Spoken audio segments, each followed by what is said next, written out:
Did you ever have an idea for a product or a service you thought the world would love but have no idea how to turn it into a great idea for a business? What's the magic formula to success? Or have you ever thought of working for yourself and making six figures and that would always just be a pipe dream? Welcome to the $1 Million Mind podcast, discovering the possibilities of your ideas for a product or service and how to make you wealthy. Hi, I'm Chris Kellogg, and today on the show is Mychal Connolly, who made a fortune selling diaper gift baskets to new moms with his company called Stinky Cakes. He's also written a book called Launch and Stand Out, and now runs the 100 Grand Plan, helping people just like us work toward $1 million salary. So hello, Mychal, and welcome to the show. Hey, Chris, how you doing? Thanks for having me. Yeah, so it's good to have you here. Mychal, congratulations first on all your successes. I know you've had quite a few of them. And Thank you. I wanted to start out by asking you, once you had the idea for Stinky Cakes, did you get people who didn't think you could turn it into a company? Most definitely. It's funny because, people now admit even more that we did what we did with it, that they didn't believe it would work. How did you get the idea for Stinky Cakes? Well, it was simple. I have the philosophy that ideas are everywhere, and if you look, you'll find it.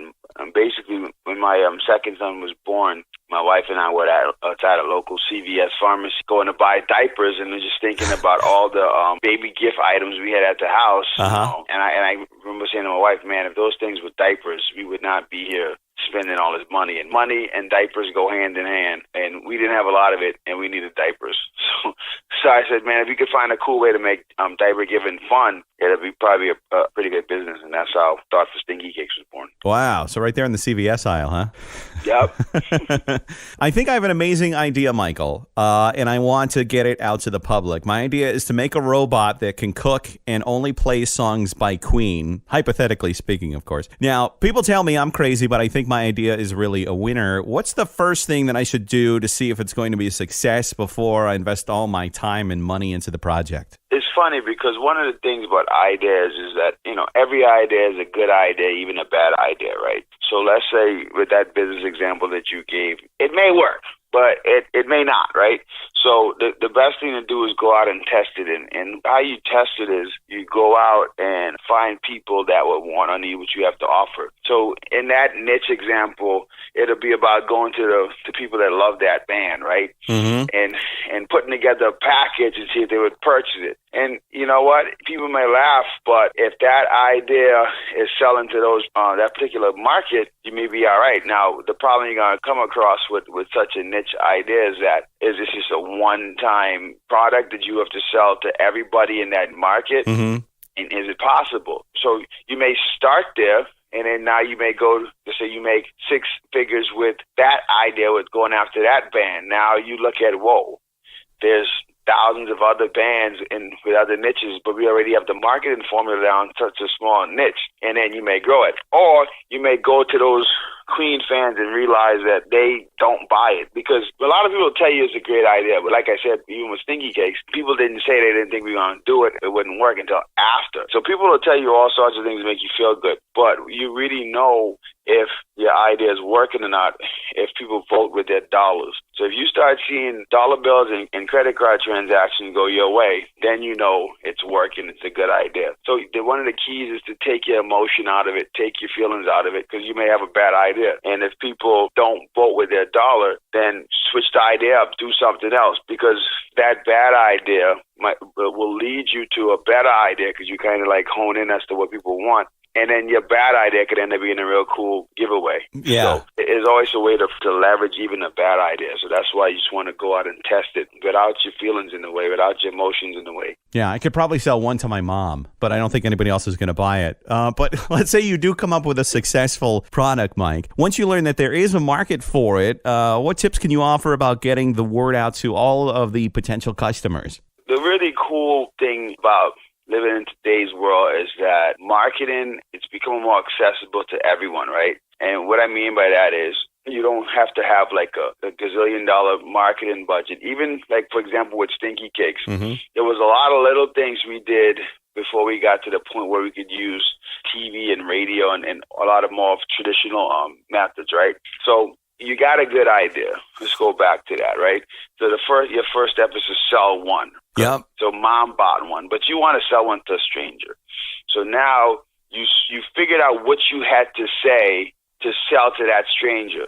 Now you have a similar what's called a marketing message. And one of the things we do in the 100-gram plan is over and over, we go over like creating really good marketing messages, because that's really one of the major keys to success. So now you got a stranger to buy it. You ask them, hey, why'd you buy that? And then they start spitting stuff out. And you go, whoa, okay. Right. So now you add to your marketing message. So now you go to stranger number 2.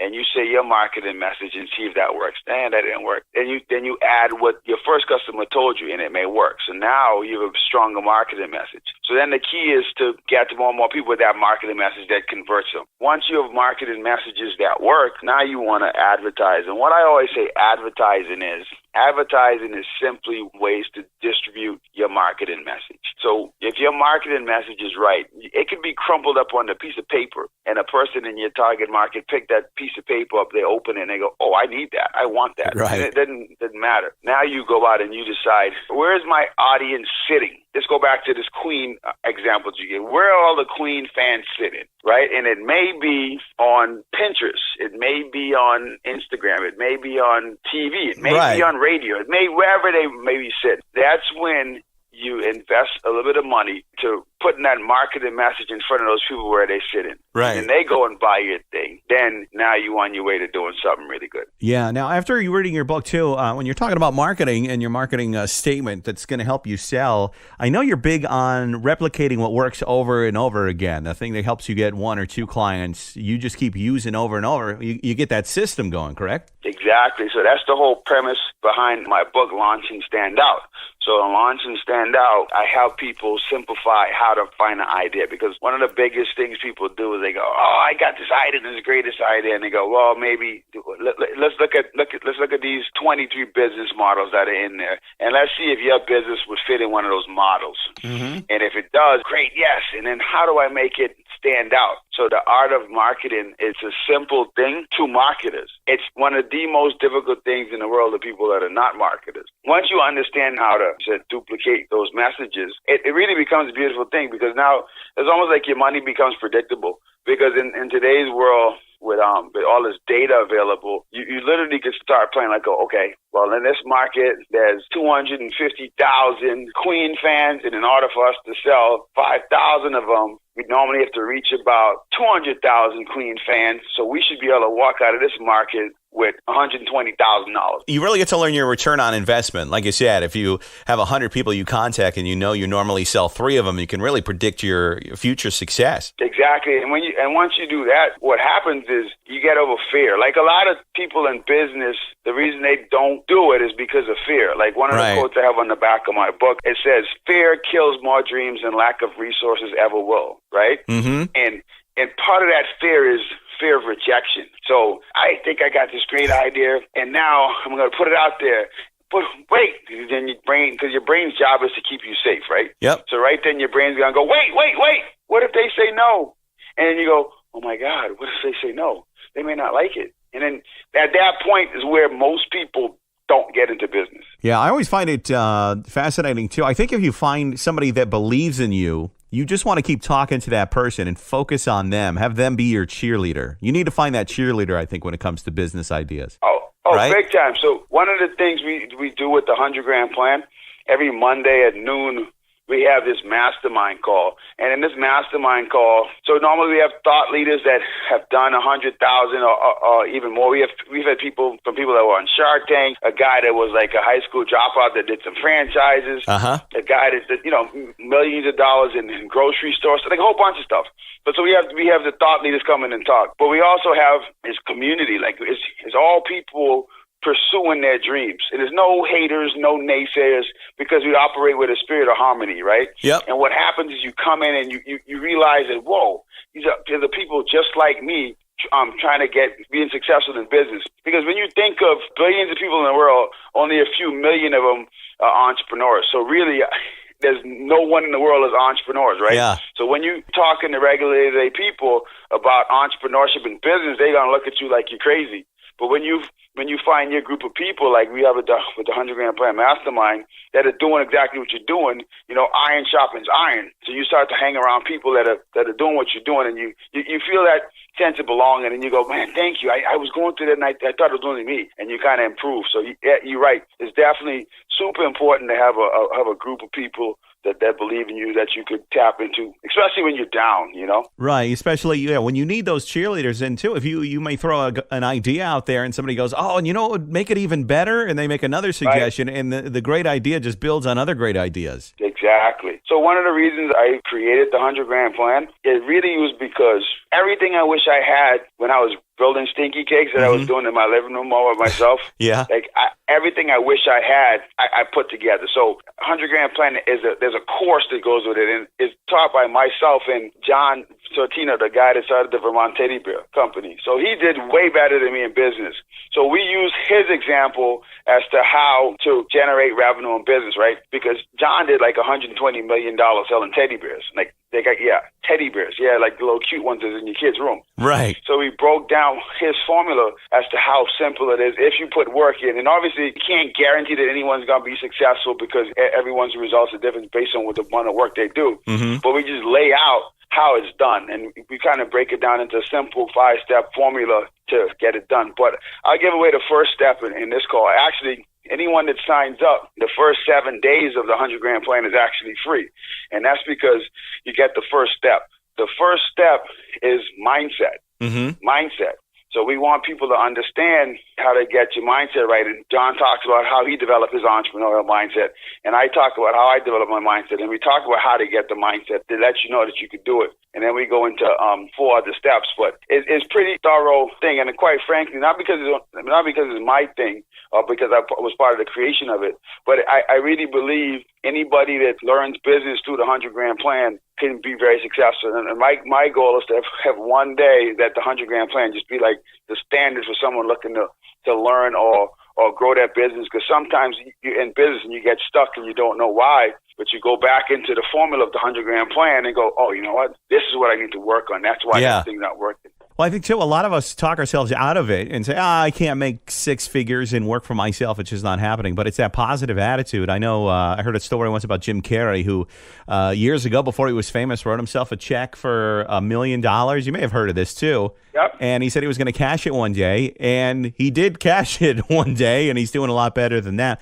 But I think with goal setting, and I know you talk a lot about this, is why not think the most positive thing and work your way on getting on up there? It's funny that you just said that because on our mastermind call, the last one, we talked about the formula to getting things done, right? And really what we said is to talk less. But you know the old adage, actions speak louder than words. Right. So in order to speak more, you really don't talk about it at all. You just do it. So we kind of broke that down in there. And there's so much that people can do to become successful. And just to get the ball rolling, you don't worry about all the success. You worry about the steps you have to take. And then once you take those steps that you have to take, you look back and you become very successful. Stinky Cakes didn't work because I talked about it all the time. It worked because I just focused on selling diapers to people that would buy them. Like I understood who my customer was. I understood why they would buy them. I understood a lot about them. And then I just put the product and service in front of them. And then good things happen. So that's just kind of what it is. And I think you're a good listener, too. I mean, you were talking before about, getting that marketing message, and you were talking about how you listen to customers and asking them, what do you like about it? And if you ask over and over again, that kind of gives you your marketing angle to talk other people into your product. Oh, exactly. And you're right. You see, so one of the things you have to be able to do in order to be successful, especially in the social era, right? It might have been a little different in the 80s and 90s, but in the social era, you have to be able to listen, and you have to be able, this is important, you have to be able to tell your ego to sit down.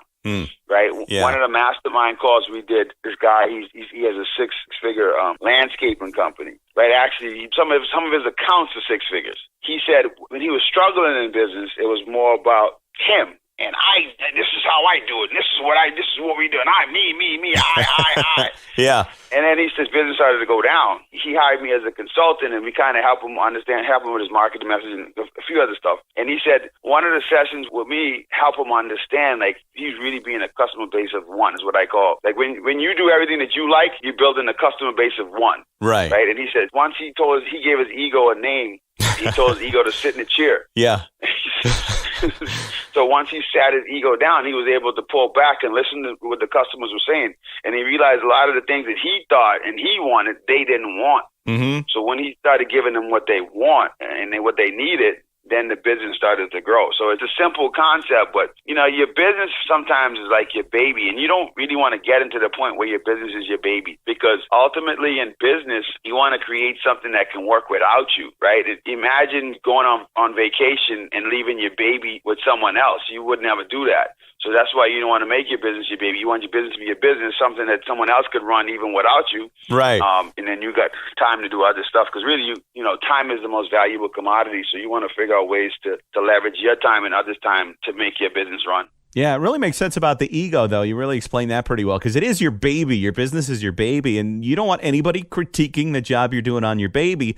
But when you listen objectively, I mean, these are, I guess you can consider them tools to make your business better. Big time. Because even something as simple as the marketing message, right? Because you could think you know how to sell a thing. And when you stop and listen and you start hearing people say the same thing over and over about your business, the thing that excites them about your product or service, that's the thing everybody wants to hear, right? So then you just give people that and tell them, hey, you looking for an awesome baby gift? Yes?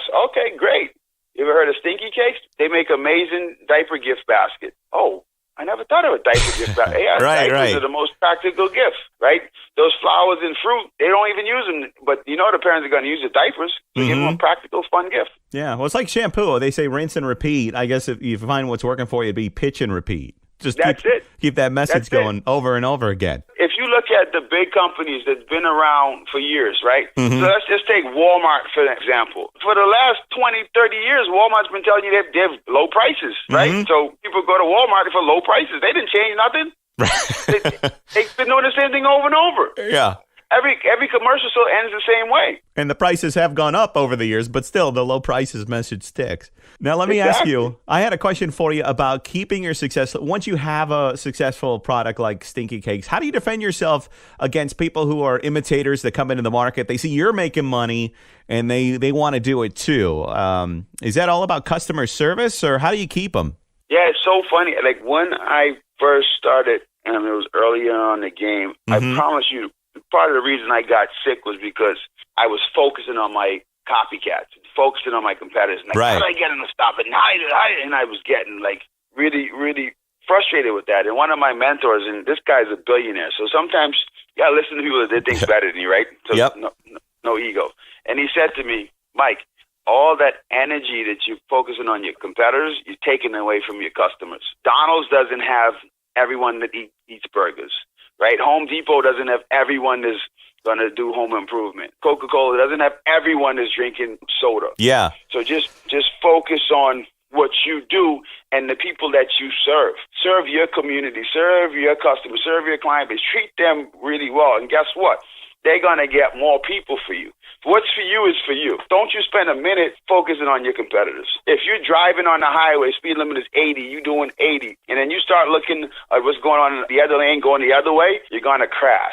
So the key to dealing with competitors, yes, be aware, know they're around, but don't focus on them, right? You just focus on what's working for you, because quite frankly, everybody that's copying you, it's just like if they was following you in traffic. They can't move until you move. Right? So you just keep making moves, and if you really want to hold them back, do things that they can't do or won't ever do, and go places where they'd never be welcome, because you have to put the work in to be welcomed. Yeah. And then everything else would happen. And treat your customers with a lot of respect. I know you do that with your companies as well. Well, thank you, Mychal, for being on the $1 Million Mind podcast. Continued success to you. And for those people who are looking to start and grow a $1 million business, they can reach out to you on your website, right? So the best way to reach me is by going to my website, which is launchandstandout.com. There you could get access to the 100 grand plan. You could purchase the book. You could also get in touch with me directly there. So that's the best way to get me. Awesome. Well, Mike, thank you so much for sharing all your secrets today. We really appreciate you being on the show. Thank you very much. And I want to thank you, our audience, for listening.